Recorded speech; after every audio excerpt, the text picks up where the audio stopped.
back to the Neighbors Podcast. I'm your host, Allie Parsons, and today's guest is one of my heroes, honestly, Brad Lomenick. He is the founder of H3 Leadership. He founded Catalyst, a huge conference that ran for many, many years for Christian leaders. He is truly the guru of leadership and one of the most in tune with people kind of people. Like when you meet him, you just know that he sees you and wants to get to know you and ask you questions and help you grow as a leader.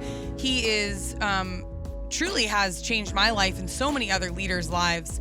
He's written several books. He has an incredible ministry, and everywhere he goes, he is connecting people together just for the sake of making more kingdom progress and more kingdom productivity.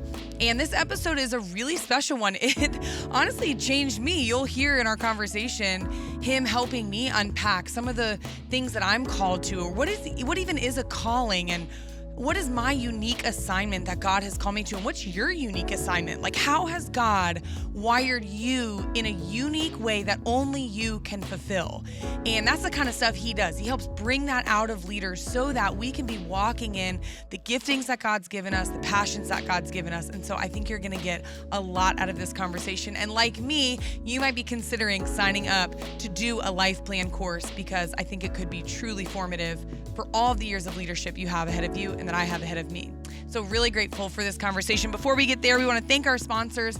Like I said in the last episode, we are so grateful for some new sponsors coming on the scene you'll be hearing about. And again, our sponsors are what make Neighbors happen. And we're just so grateful for them. They're all friends of the Neighbors community and supporters of this podcast. And so we're just really grateful. So our new sponsor this week is Coffee Culture. Hey, coffee lovers, this one's for you. Yep, that's me.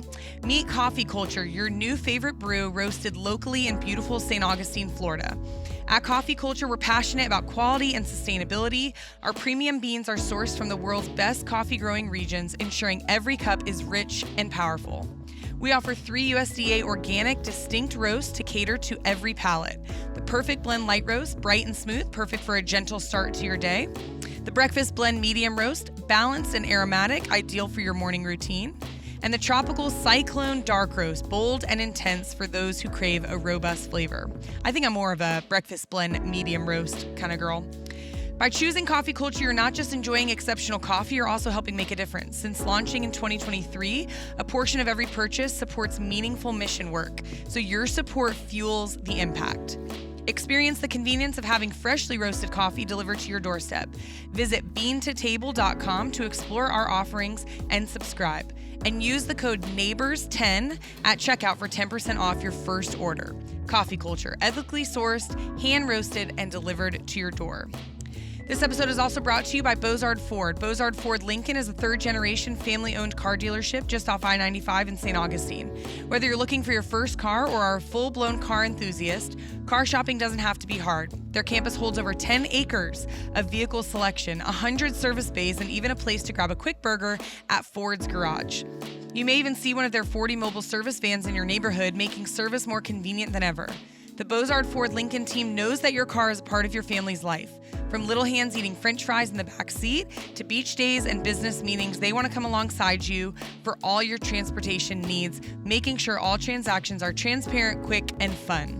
Check them out at bozardford.com or bozardlincoln.com, or stop by and see them next time you're shopping for a new car. And finally, our episode is sponsored by Lay Construction. Lay Construction is a full-service general contractor specializing in commercial interiors. Whether your project is office, retail, hospitality, faith-based, or industrial, Lay Construction services all market types. The company is Jacksonville-based and dedicated to serving Northeast Florida by delivering the highest quality work in the industry. For any of your construction needs, Lay Construction is your team. Check out some of their completed projects on Instagram at lay_construction or online at lay-construction.com. And here's my episode with Brad Lomenick. Well, welcome to the Neighbors Podcast, Brad. Thank you, Allie. Thanks for having me. I wish we were neighbors. I wish we were neighbors too. And we're even matching today. We are. Yeah, wait, where's home base for you? Oklahoma, out in the middle of nowhere. I went to Oklahoma once. Once? Yeah, Come on, you're killing me. Just once. I kind of lived there just for a summer, but I lived in Tulsa for a summer. What were you doing? I was doing a training for Teach for America. Okay. And they shipped us off in buses to To Tulsa, Tulsa. Oklahoma. Man, Yeah, it was what an assignment. It was an assignment. It was hot. We were teaching summer school in these high schools in Tulsa County or whatever it's called. And I'm not going to say it was my fondest memories ever. Yikes. I remember because we were only dating at the time, and he came to visit me. He didn't even know where Tulsa on a map was. We get there, and I look up this hike to do, and we didn't have any locals to give us actual recommendations. So I'm just going off of Google. And we end up on this hike, is such a loose term. It was this nature trail next to these like oil pipes, like these massive pipe. I don't even know how else to describe it, with the most foul smell. It was so bizarre. We were like, this is the weirdest hiking. Yeah. It needs an asterisk next to it, because I know why we were talking about, along the river. Oh, yeah. Yeah. Yeah. Along the river. Yeah. Yeah. Yeah, it wasn't amazing, but I feel like I've met a lot of good people from Oklahoma, so I do believe in the goodness of Oklahoma. Oklahoma is okay. We're just average. We're okay. But we do have the thunder. We do have the thunder. So thunder up. What does that mean? Come on, Allie. You're hockey. You're in. Your NBA. Your NBA. Your NBA intelligence is showing right now. Okay, what do you feel like? What like food is known from Oklahoma? I mean, there's down home food. I don't know. There's not really a dish. It's kind of in the middle of all the other dishes, all the other regions. So okay, so not a ton special coming out of Oklahoma. There's really not. No. Other than you are special coming out of Oklahoma. And so we got to meet just a few months ago in March. I got to come to one of your retreats at Lost Valley Ranch in Colorado. And it was the shortest retreat I've ever been on, and probably the most powerful. It's like 36 hours. It feels like that. I'm sure it's a little bit longer, it's one of the most impactful experiences, and you're just in the middle of nowhere at this beautiful ranch that you actually grew up going to, right? I didn't grow up going to it, but I did work there after college, during college and after college for a few years. Yes. Yeah, and it just such a special place, and that's where I really got to see more of who you are. Ironically, before I was invited on that retreat, maybe 6 months earlier, I had been talking to my boss about some leadership stuff and the spaces I want to grow in. And he said, you got to read this book called H3 Leadership. And I was like, H3, that's kind of like a weird title. And he gave me this book. It sat in my backpack. The next week, I'm having a conversation with our executive pastor. I'm like, hey, asking him some podcast questions. He's like, you got to listen to this podcast called H3 with Brad Lomenick. Like, Brad knows what he's doing. And so I'm like, who's this Brad guy? Everyone's giving me his book, his podcast. And then next thing you know, a couple months later, I get invited to Brad Lomenick's retreat. I'm like, what? This guy is got all of it going on. And that book really did open up something for me. And we're going to talk about that book a little bit. But when it comes to leadership, first, let's just define, like, what is leadership? Because I think that term gets thrown around so much today, and it's so buzzy. And so if you were to break it down to the roots of it, what is leadership? Well, I'll stick with John Maxwell's definition, because I worked for John for a few years when I was in my 20s. And I think he says it best, it's influence. So if you want a real clear, simple 3-word statement, leadership is influence. And what's that therefore we're all leaders, because everybody's got influence on somebody.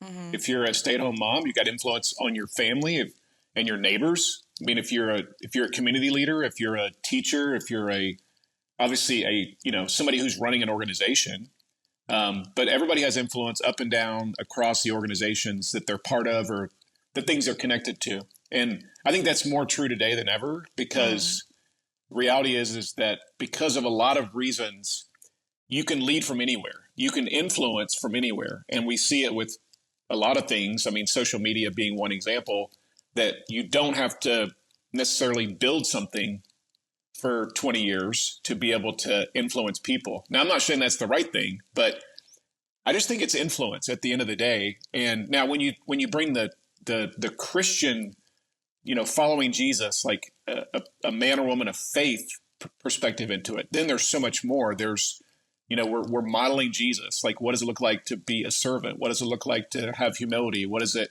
look like to put others first? So that's the part of leadership that I think many times most people don't think about, because we just look at it and go, well, wait, you're just talking about like once I'm in charge of something, then I'm a leader. Mm-hmm.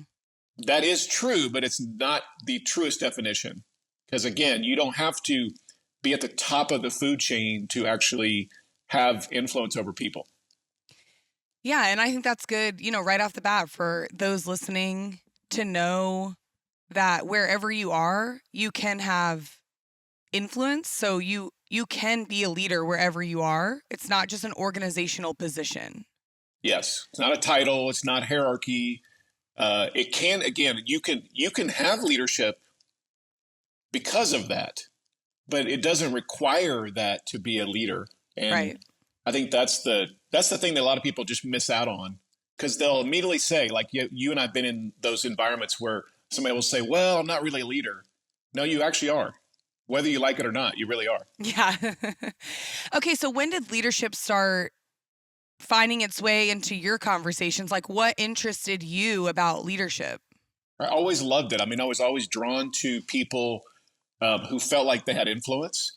And, I remember kindergarten, and this will get to my connector core, like the breadcrumbs for me of calling and a sense of purpose. When I was in kindergarten, the first day of class, I'm learning everybody's name. By the second day of class, I think I knew everybody's name. I'd probably connected with them personally at some point over the last 24 hours. By the third day of class, I'm seeing patterns among my friends in the class. By week 2, I'm doing trade deals in the cafeteria. And nobody told me, my parents didn't sit me down and go, listen, Lomenick, the way you get ahead in kindergarten is that you live this out. It was just natural for me. Now that's a God-given intrinsic wiring that you've seen. I mean, my connection skill, I think is my superpower. But I felt at that point, even early in school, early in my life, that part of my sense of purpose was to step up and step out, like to be the one that takes charge, to be the one that says, I'll be the one that'll stand out in line, or I'll be the one that'll stand up for that other student who can't stand up for themselves.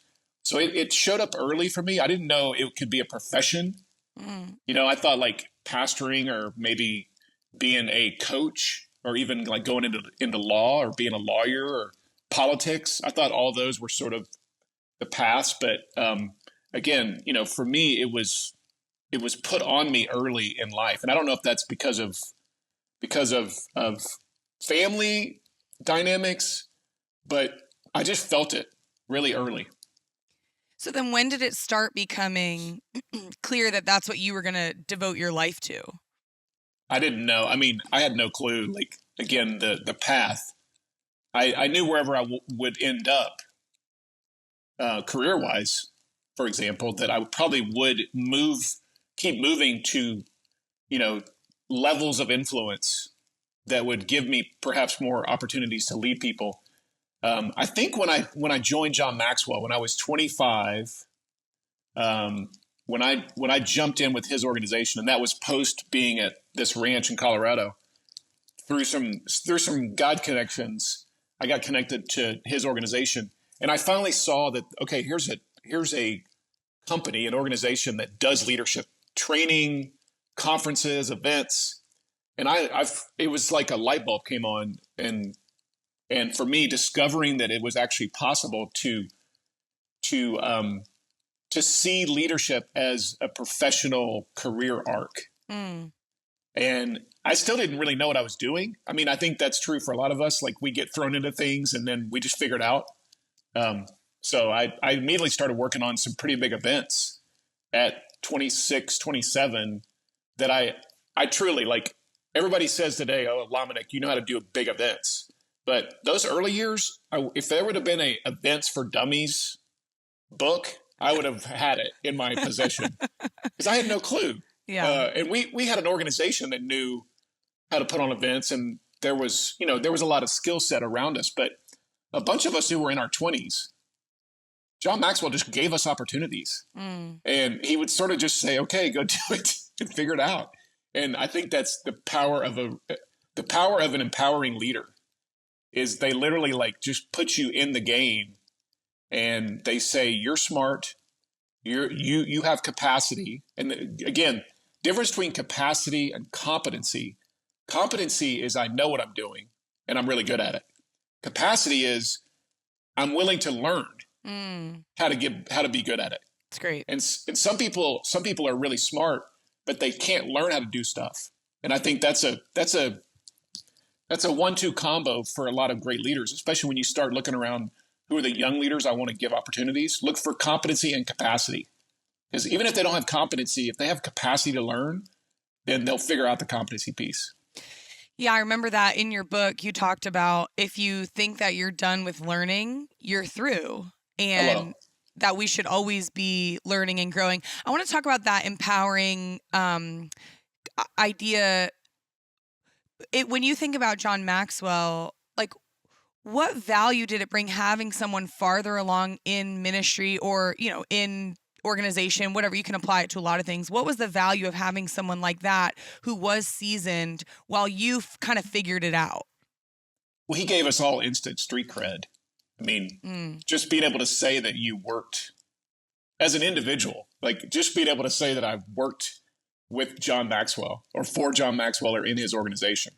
Everybody immediately thought I knew what I was doing. Right? I mean, that's true of anywhere. When you get connected to somebody who already has street cred, they have credibility, they've done it for a while, then people really give you an opportunity too. I think the idea of especially in your 20s, and this may be helpful for some of the leaders listening. In your 20s, for me, the question when I look back and I could say the who I got around was way more important than what I was doing. When I went to Lost Valley, for example, after college, the guest ranch we were talking about where you were part of that retreat that was happening. The people there, the owner of the place, the founder of the place, was this patriarch, man of God, patriarch in his 70s. And for me, when I was in my early 20s, just being around him and being around some of their staff, but being around him especially, gave me such a foundation in faith. Being around John Maxwell gave me again competency and capacity. So the who you're around in your 20s, early in your career, even if you're not even doing what you think you should be doing, I think that's way more valuable than thinking about the what. And so many times we're asking the question, what are you doing? What are you majoring in? What are you going to do with your life? What do you want to focus on? And that's a good question, but I think the who are you around is such a better question. Because if you get around the right people, you'll learn all the things you need to learn. Even if it's not in the lane that you feel like you want to grow your gifts or your skill set in. So let's talk about connection a little bit more. Do you think that falls inside of the definition of leadership, or is it how is the connection piece? What part of that is with leadership? I think there's some of that in leadership. The ability to have emotional intelligence, the ability to read a room, the ability to actually connect people, and to be generous and collaborative in your approach to friendships and relationships. That goes into the equation. I don't think it's a top 10 list of leadership in terms of what it requires of you. For me, though, it is my superpower. Like if I look at and just for everybody this will hopefully help people. My calling statement in life is to connect, gather, and influence influencers. That's the statement for me that gives me direction. It's riverbanks for me. It gives me a wide enough lane to run in, but it's also very specific to me. And this idea of connect, gather, and influence influencers. Now, there's also a comma there. If I'm talking to somebody on a plane, I'm in 2A, they're in 2B, and they say, what do you do? I'll give them that phrase. I connect, gather, and influence influencers. If we get a little further in the conversation and they want to know more, the comma then is in order to create kingdom catalyst and change agents who will impact and equip their world. So there's an eternal piece for me when it comes to connection that says part of my stewardship, my responsibility, my lane to run in is that I am a kingdom connector of the kingdom catalyst that are across the U.S. and around the world. So when I'm putting Allie Parsons in a room with 60 other kingdom catalysts who are leaders, influencers, thought leaders, changing the world, making a difference, like I'm on point with my sense of calling. Now, not everybody needs to be a convener of leaders. Not everybody has the skill set or the gift or even the sense of calling to do that. But for me, it's so important. Now, I would say this to your question. This idea of, well, what is my responsibility, Brad, when it comes to connection? I think everybody has a responsibility for connection locally. So you should, every single person who is a Jesus follower, just a leader in general, a human, actually, I think should have a sense of stewardship, of connecting people within the intertwined community they live in. So again, thinking about the place where you traffic, where neighbors you have, your church relationships, your social club circles, community leaders in the city where you live. I think everybody's required to do that. Not everybody's required to gather leaders from around the country like I do. But locally, I would say it is a part of your job description, regardless of, again, what position you're in, what company you're in, what church you're in, whether you have a job, whether you stay at home. This is all part of our job description. For sure. When do you feel like, so if your 20s are who are you getting around, then what was the journey between 20s and then where you're able to say, this is my calling statement? Because that takes some real experience and asking the Lord and, so what was that journey like, getting from point, just focus on not the what, but the who, to actually being able to define why you were put on earth? Well, I didn't know it until looking back. So I wasn't that smart, right? I mean, most of us aren't. Most of us, we reverse engineer our statement or something that everybody goes, ooh, that sounds like you're really clear. Well, I was only clear in looking back. Now there was breadcrumbs, and I like to use that phrase. Like, there's always breadcrumbs in your story, and you'll see these breadcrumbs. I knew there was a connection piece in there for me, even from first grade or kindergarten, right? I mean, I'm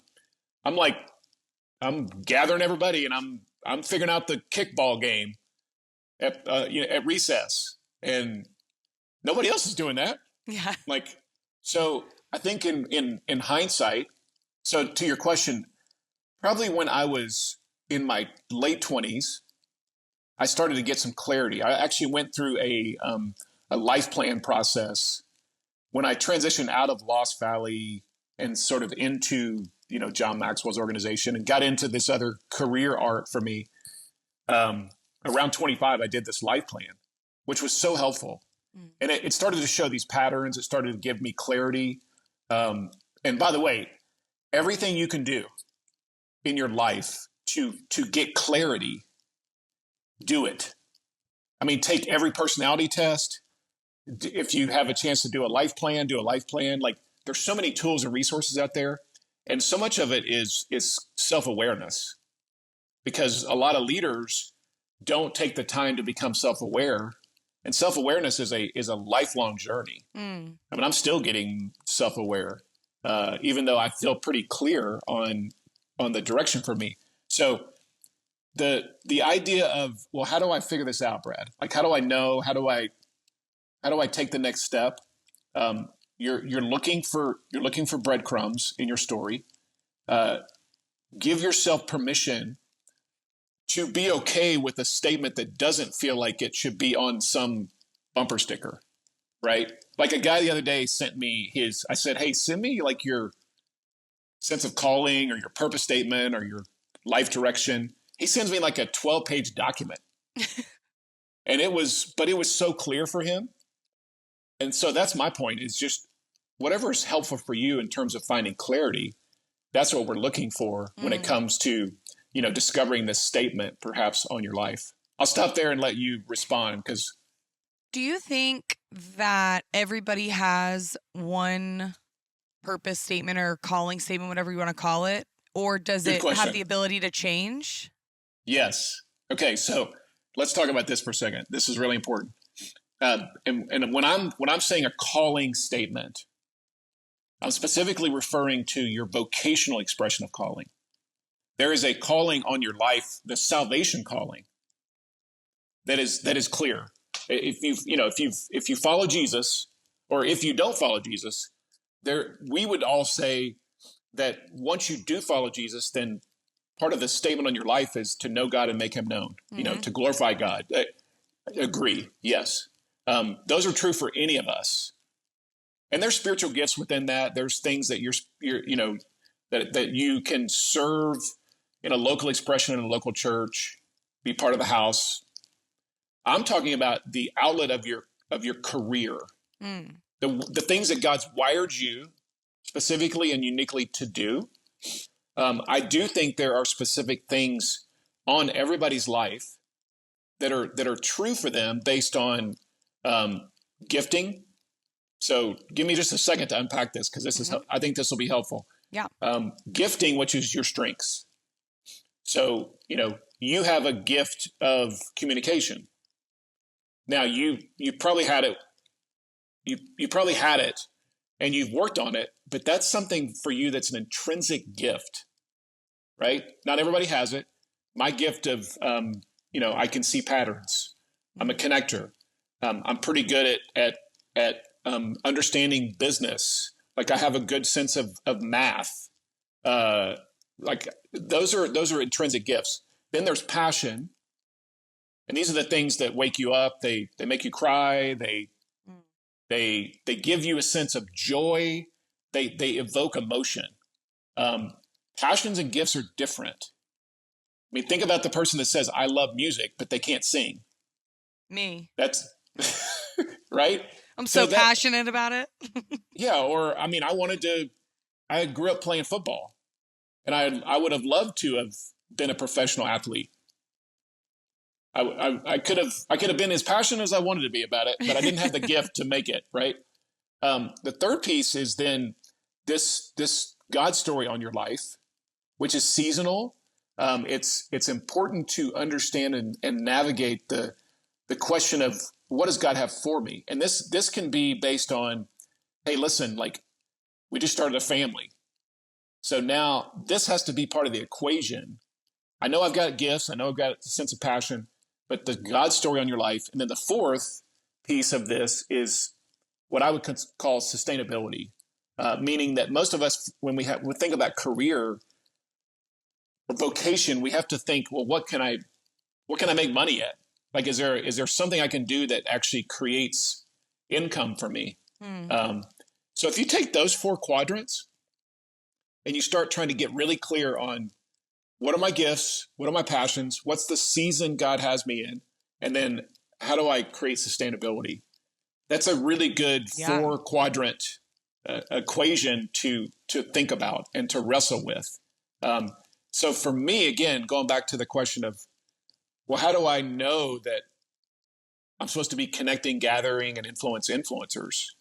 Well, it's based on 4 or 5 different seasons, actually more like 10 seasons of assignments for me over the course of my career that have given me evidence to be able to then reverse engineer and go, okay, that seems like that's the through line.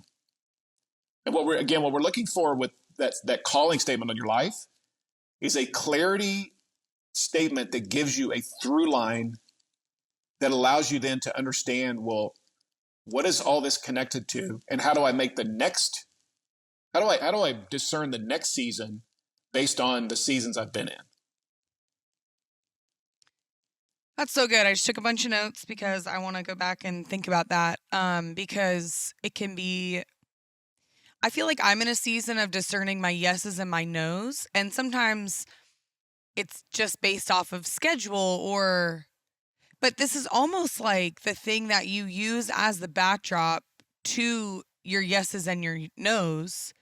Yes. To know where your energy should be focused. I'm the kind of person, I call myself like a plate filler. If I have 1 inch of an opening on my plate, I'm going to fill it with something. And it's just, and I can just do it off of a whim. Like, oh, that sounds fun. I'm going to go and do that. When if it's not, especially having young kids and being in such a full season, if it's not backed by the things that you just talked about, okay, does this align with my giftings, passions, the assignment that God has on my life? Then that needs to be a no, even if I want to do it. Yes. So it's almost like a compass, I guess, to help you with your yeses and nos. Is that fair to say? Exactly. It's a way for you to discern, again, to find clarity. And by the way, all of my friends who are in their 20s, I love you. I'm for you. I'm with you. But it might take you 10, 20, 30 years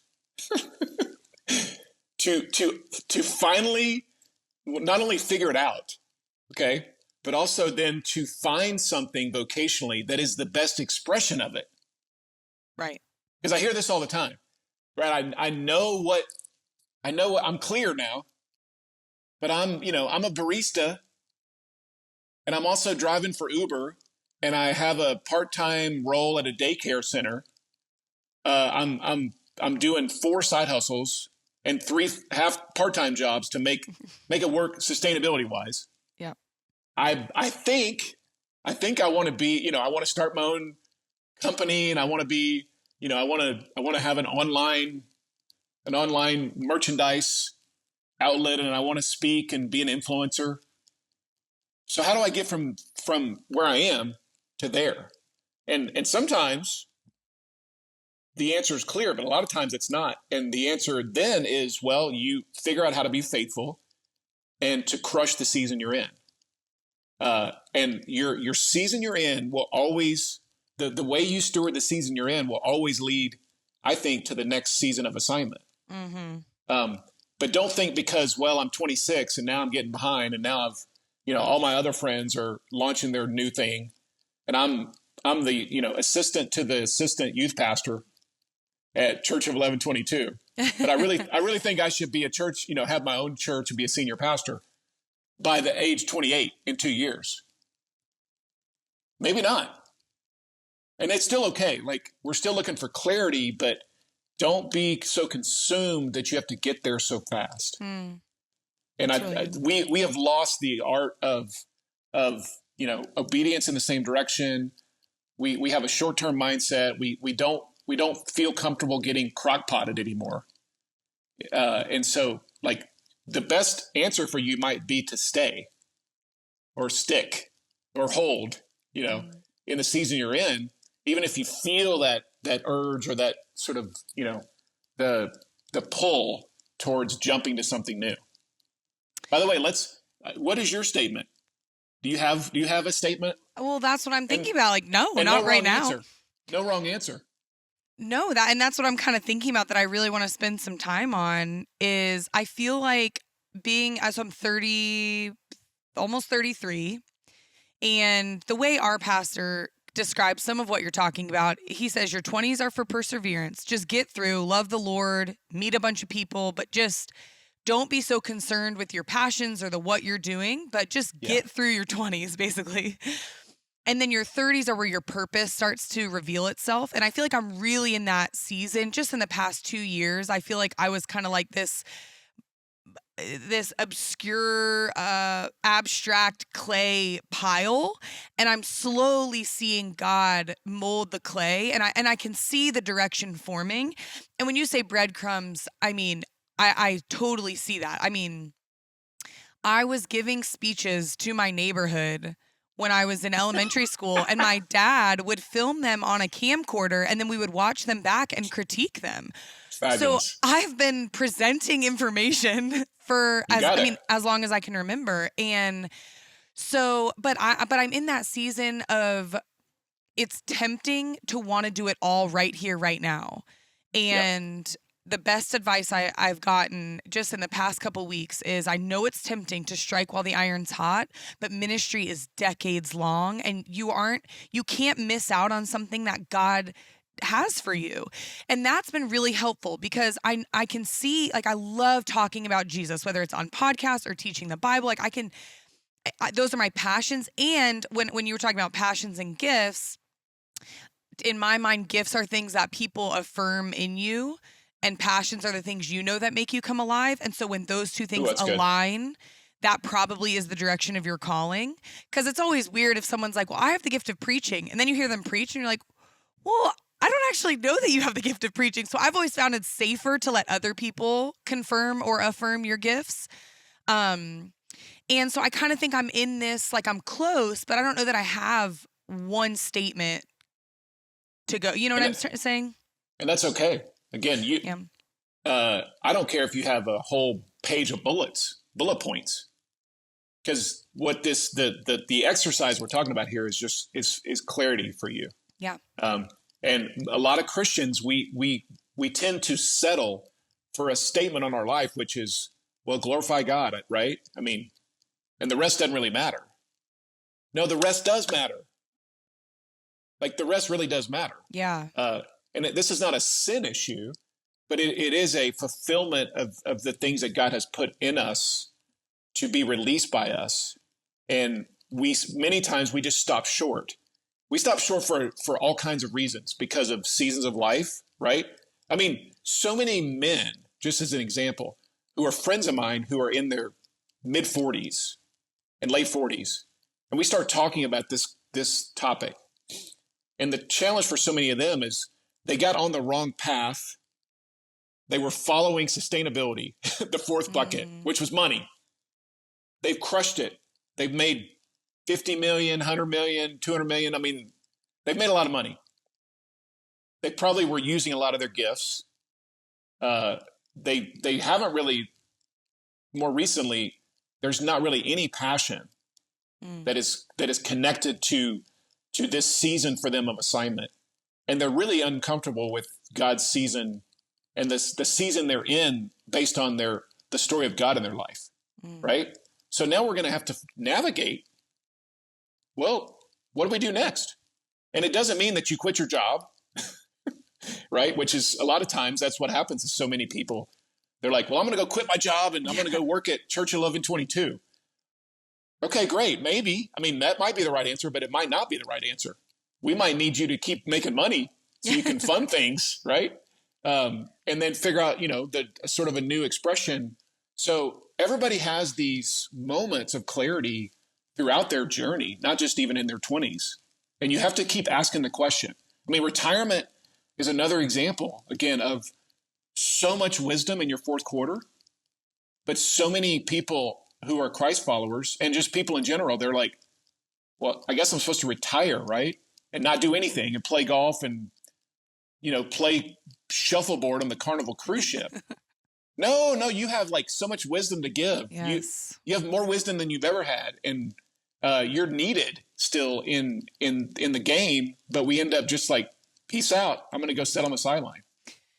It reminds me of you recently on your podcast, you had a former Nike executive, and he talked about time, how time is both unpredictable and scarce. Like it's the one resource we know we will not get more of. And so when I think about, like, particularly what is God's story on your life, what's that seasonal context, it helps when you can run through the filter of how God's uniquely designed you in order to know how to use your time. Like, I want to be someone who Yes. runs really, really hard. Like, I lay my head down at night and I'm exhausted because I have poured it out for the gospel. Now, I want to do that for a long time. So, of course, that involves rhythms, and I'm not trying to burn out, but I want to work really, really hard. And so I want to do as much as I can do. But if I start getting almost like mission adjacent, or if I start mission drifting off of what God's put in front of me, that is going to exasperate and exhaust me and not lead me to that feeling of alignment. Not saying not a full poured out life, but just one of misalignment will lead you to a place that's probably not going to be the best for you or for your family or for those around you. And so having some sort of that like true north of, yes, all of us are put here to go and make disciples, love God, make him known.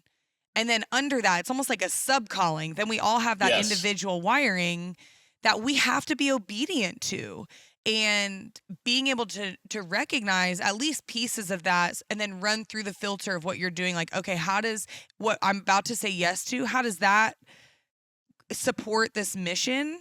And if it doesn't, then that's probably not something you should say yes to.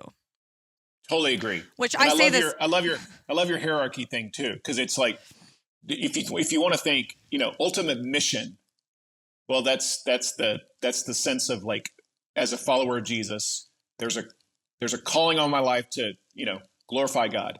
Then there's specific things that you might be asked to do as a follower of Jesus that are gifts of yours, like evangelism or hospitality or whatever. And then you've got your vocational expression. Then you've got, again, the seasons of assignment you're in. You've got your core values. Like, this is a whole other piece of this hierarchy of who you are, which core values are, well, how do you operate? Like, what are the things that are important to you? So all that has to fit into this framework of clarity that now is the definition on your life. And it gives you runway. You were going to say something. Sorry.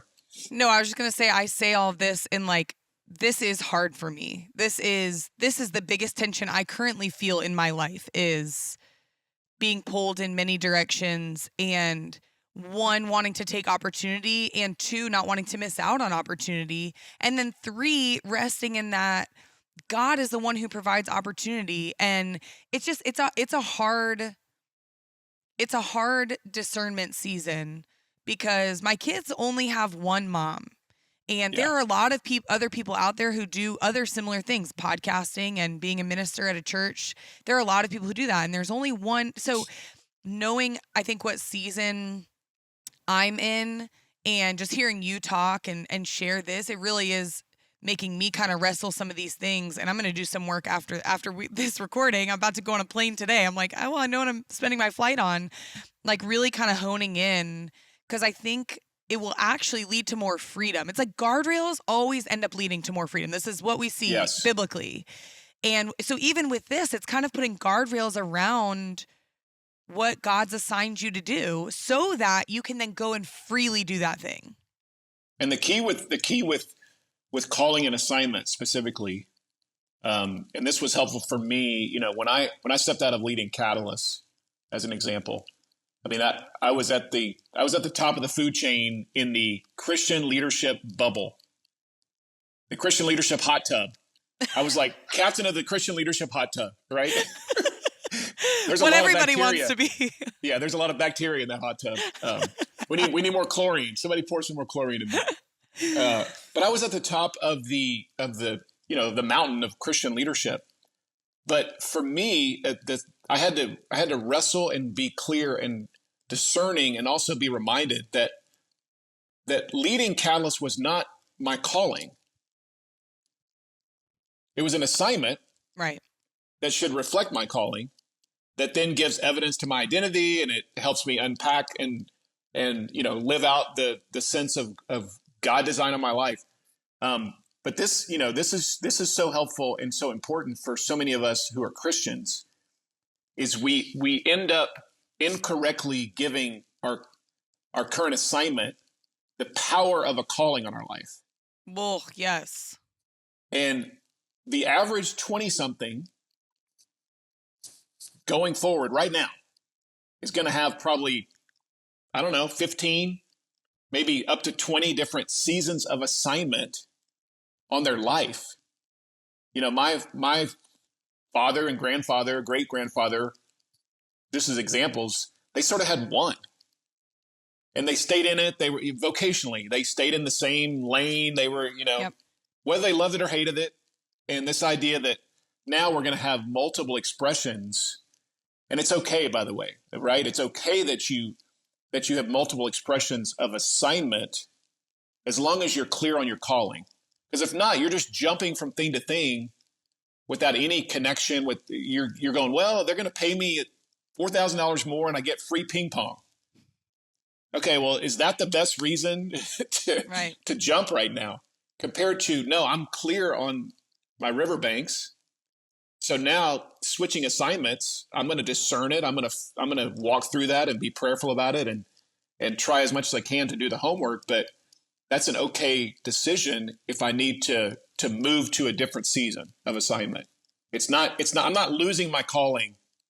Same for you. Like Allie working at Church of 1122, you're not called to Church of 1122 the way I'm defining it. Mm-hmm. You are assigned to Church of 1122 for a season. The season might be for a long time. Yeah. But what happens again if Red Dirt Baptist in Red Dirt, Iowa, they call and they're like, Allie, we've got a great opportunity. Red Dirt, Iowa, you need to move here immediately. Well, okay, you say yes to Red Dirt. Well, you didn't lose your calling. You just change assignments. Mm-hmm.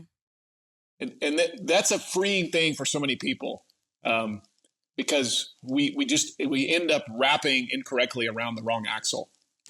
Well, right, because, if you misassign assignment as calling, I think you're going to rob yourself of a lot of joy to be found because there's going to be so much pressure on something that wasn't meant to define your life and your direction. Yes. Like I have a lot of friends but my sisters who are stay-at-home moms. I know a lot of stay-at-home moms.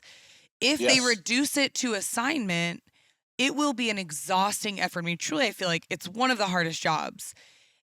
But my friends and my sisters who have figured out that it is their assignment and that their call is discipling, then there's a lot of freedom and more joy to be had because it's not all wrapped in just that like daily assignment. I would argue, you may have I'd love your thoughts on this. Let's talk about the stay-at-home mom for a second, or stay-at-home parent. Sure. Mom or dad. Yeah, my dad was a stay-at-home dad, actually. Yeah. Is that an identity, calling, or assignment? Well, I don't think it's an identity. I think it can slip into an identity, which is probably not a great place for it to be. Yeah. I think it's probably some combination of calling and assignment. I agree. It's also parenting is a season of assignment, but it's also a calling. It really is, right? For sure. Like it's actually identity too. Yeah. Yeah. I think, and maybe that's where the rub comes when you talk to stay-at-home parents. If they're in a frustrating season, it to them probably feels more assignment and they've lost kind of that like bigger picture of it. But when you can stay grounded in maybe this is a part of my call to whatever it is, because there are different types of people. So whatever it is that's your purpose statement, it plays itself out some way in parenting because we are integrated people. And so I think you knowing what that is so that you know where to fill in the gaps. Like I know I am not put on the earth to disciple young children. I know that's a part of my assignment as a mom. Yeah. Now, I do know that like my giftings, or call it calling, in communication and leadership, like I know that will play itself out and that will be a fun part of parenthood. So I do feel like it gets a little nuanced when you talk about parenthood because it's such an integrated thing. Yes. Yeah. You're totally right. It is an asterisk, I think, in this whole discussion. of thinking about things like stay-at-home parenting, that they cross over. It's pretty clear, when we start talking about a job, Right. something you get paid for, that it's a lot more clear in terms of what box do I put that in. Yeah. But some of these things that are seasonal, but also they start to drip into other pieces of the framework. Yeah, for sure. And you just have to know that going into it. Well, it's fascinating. Okay, so in closing, what would you say are the 2 to 3 action steps that people could take? They've heard this conversation and they're feeling encouraged, challenged, inspired to start to unwrap the clay. Like, what are these layers of calling and assignment and passion? And what would you feel like are a couple practical next steps they can take? Great. Well, the self-awareness piece of this is really important. And so, like I said earlier, if you don't feel like you have true self-awareness, then start to do some self-discovery. And that's, again, it's taking as many personality tests as you can take. It's trying to figure out life plan. You're trying to gather as much data. And that's really what self-awareness is. Like, self-awareness is the journey of self-discovery. And all of a sudden you go, wait, I do actually blow up when, I get really like tense when there's a hard conversation, or I don't like to have confrontational meetings, whatever those pieces are. That's part of self-awareness, but also self-awareness is understanding the way God has wired you and what you're supposed to be doing. Curiosity is also a big part of this. So, start asking people around you to start speaking life and truth into you. And you have to ask for it. And this is an exercise, but it's also a habit in life of the best leaders. Is not just that they're saying, "Hey, how can I lead you better?" I mean, that's a curious question that makes you a better leader or more transparent. But it's also, hey, what are the things about me that are true that I don't even know, or I may not even realize? It's what you said earlier. Like, people who help you, who give you encouragement around your gifts are really, really important in your life. Mm-hmm. And not just blowing smoke, and not just saying, well, that was great, honey, and you were awful. Right? Yeah. But you have to have a posture of curiosity. So you're not just living out things, you're actually asking people for feedback on the things you're living out. Look back at your childhood. Your childhood will always give you evidence, because you're finding in your childhood what were the things that are true about you that nobody ever put pressure on, or nobody told you were supposed to, or there was never a sense of you should do that in order to, or you should do that to make money at. So childhood things you'll always see the truest expressions many times of your gifting and your passion. So look back at your childhood, and then I would say the last thing is be okay. Again, be okay with being a bit unclear or confused, meaning that you have to start somewhere. And going back to the idea of a phrase, like, my phrase is really distinct, but it's taken me a long time. Mm-hmm. So start start listing stuff. Mm. And if your document that you have is cluttered and not organized and doesn't make sense, but start somewhere. And this is part of just moving into this phase for you of becoming a better leader, because you're getting clear. And don't feel like you have to have the answer, that everybody's going to hear your answer and go, "Ooh, mm-hmm. That's amazing, Allie. Like, you seem so with it. You seem so like you've got it all figured out." Because it's okay. It's most people in the world, when we talk about this conversation, they go, I don't know. I think I have some thoughts. I mean, I majored in this and been doing this for a while, but I'm not really sure. So even if you start there, you're already in line with most people. Yeah, and I love that you said a little bit earlier, this is not just for the person just starting out in their 20s. This is really for anybody, even someone retired.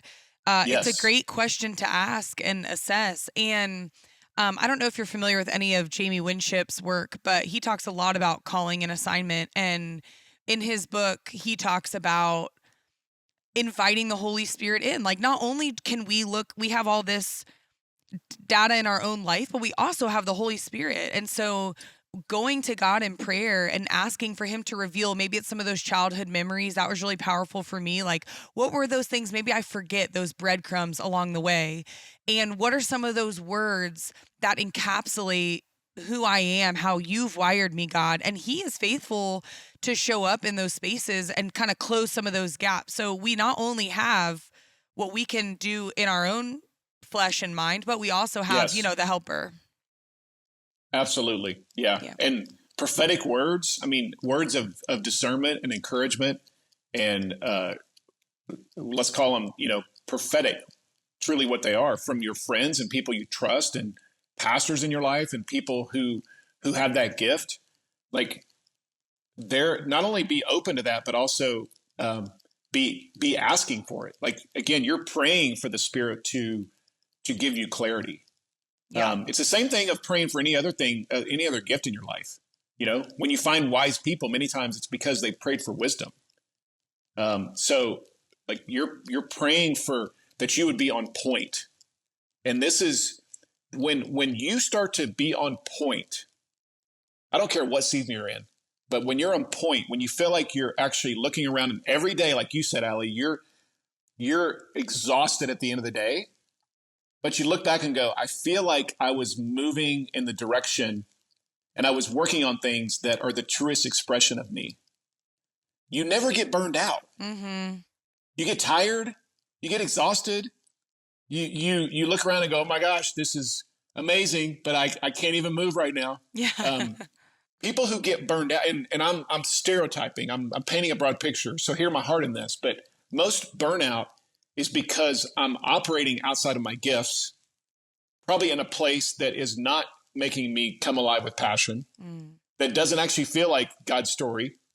And I'm doing something over a long period of time that is not fulfilling. I think that's when we get burned out. Yeah. And we have most of us we have both flexibility and I would say agency, for the most part, over our ability to start moving again towards the things that are true about us. Definitely. And so this is part of the joy of following Jesus, is that you find yourself in that place where you go, okay, now we got somewhere. Yes. Yeah. And I want to be the kind of person that affirms other people's gifts too. Like, I want to be, yes. And I think you are really good at that.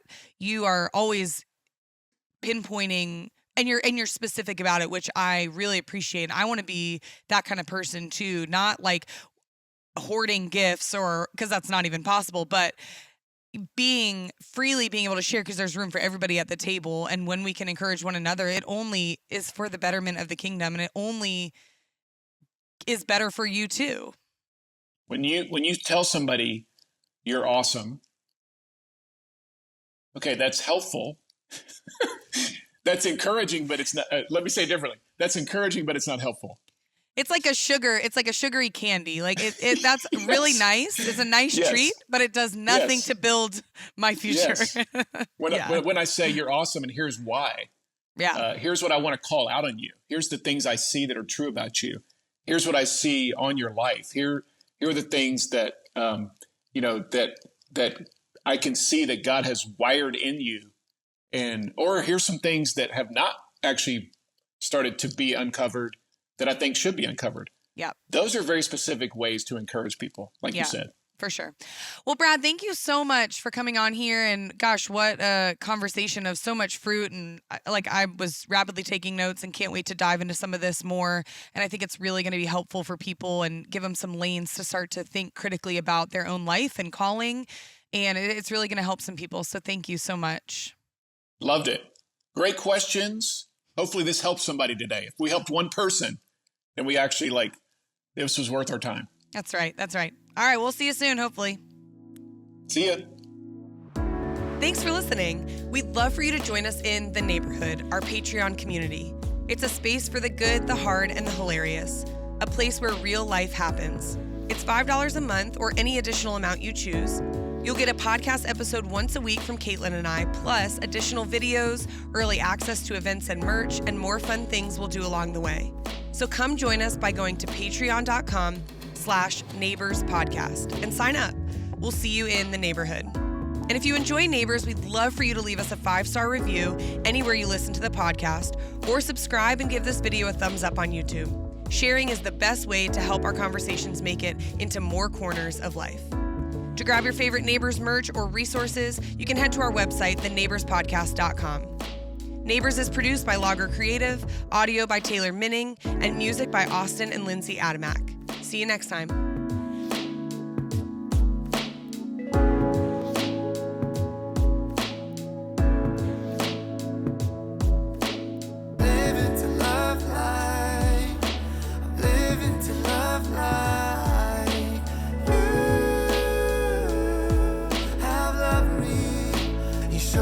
Brighter days, new mercies every morning. You never shy away to tell me that you're for me. How could I repay this? Whatever can I do but offer up this life like there's nothing left to lose? I'm living